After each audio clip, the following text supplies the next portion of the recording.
بسم اللہ الرحمن الرحیم۔ رسول اللہ صلی اللہ علیہ وسلم نے فرمایا، اسلام کی بنیاد 5 چیزوں پر قائم کی گئی ہے۔ اول، گواہی دینا کہ اللہ کے سوا کوئی معبود نہیں اور بے شک حضرت محمد صلی اللہ علیہ وسلم اللہ کے سچے رسول ہیں، اور نماز قائم کرنا اور زکوٰۃ ادا کرنا اور حج کرنا اور رمضان کے روزے رکھنا۔ نبی کریم صلی اللہ علیہ وسلم نے فرمایا کہ ایمان کی 60 سے کچھ اوپر شاخیں ہیں اور حیا شرم بھی ایمان کی ایک شاخ ہے۔ حضرت محمد مصطفیٰ صلی اللہ علیہ وسلم نے فرمایا، مسلمان وہ ہے جس کی زبان اور ہاتھ سے مسلمان بچے رہیں، اور مہاجر وہ ہے جو ان کاموں کو چھوڑ دے جن سے اللہ نے منع فرمایا۔ لوگوں نے پوچھا، یا رسول اللہ، کون سا اسلام افضل ہے؟ تو نبی صلی اللہ علیہ وسلم نے فرمایا، وہ جس کے ماننے والے مسلمانوں کی زبان اور ہاتھ سے سارے مسلمان سلامتی میں رہیں۔ ایک دن ایک آدمی نے حضرت صلی اللہ علیہ وسلم سے پوچھا کہ کون سا اسلام بہتر ہے؟ فرمایا، یہ کہ تم کھانا کھلاؤ اور جس کو پہچانو اس کو بھی اور جس کو نہ پہچانو اس کو بھی، الغرض سب کو سلام کرو۔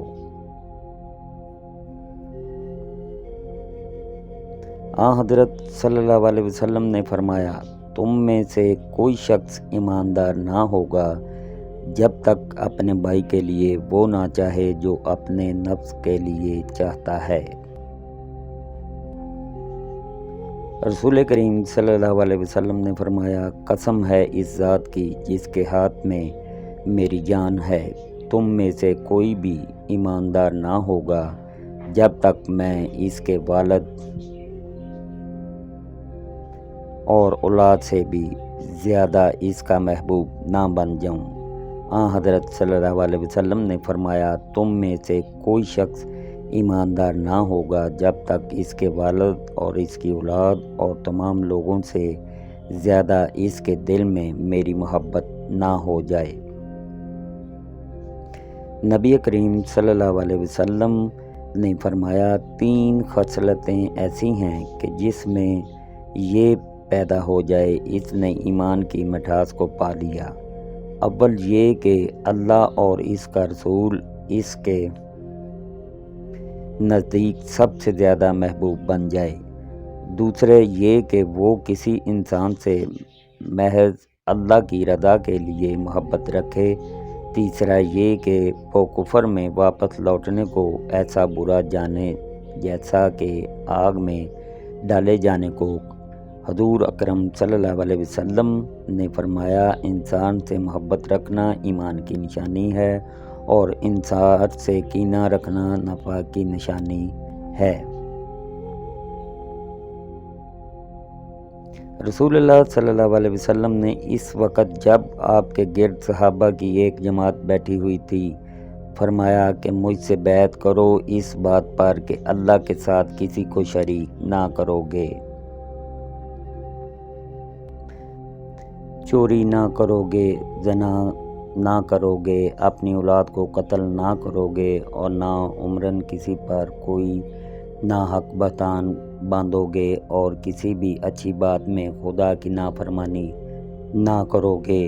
جو کوئی تم میں اس عہد کو پورا کرے گا تو اس کا ثواب اللہ کے ذمہ ہے، اور جو کوئی ان بری باتوں میں سے کسی کا ارتکاب کرے اور اسے دنیا میں اسلامی قانون کے تحت سزا دے دی گئی تو یہ سزا اس کے گناہوں کے لیے بدلہ ہو جائے گی، اور جو کوئی ان میں سے کسی بات میں مبتلا ہو گیا اور اللہ نے اس کے گناہ کو چھپا لیا تو پھر اس کا معاملہ اللہ کے حوالہ ہے، اگر چاہے معاف کرے اور اگر چاہے سزا دے دے۔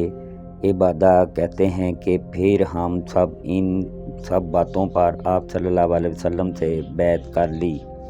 رسول اللہ صلی اللہ علیہ وسلم نے فرمایا وہ وقت قریب ہے جب مسلمان کا سب سے عمدہ مال اس کی بکریاں ہوں گی جن کے پیچھے وہ پہاڑوں کی چوٹیوں اور برساتی وادیوں میں اپنے دین کو بچانے کے لیے بھاگ جائے گا۔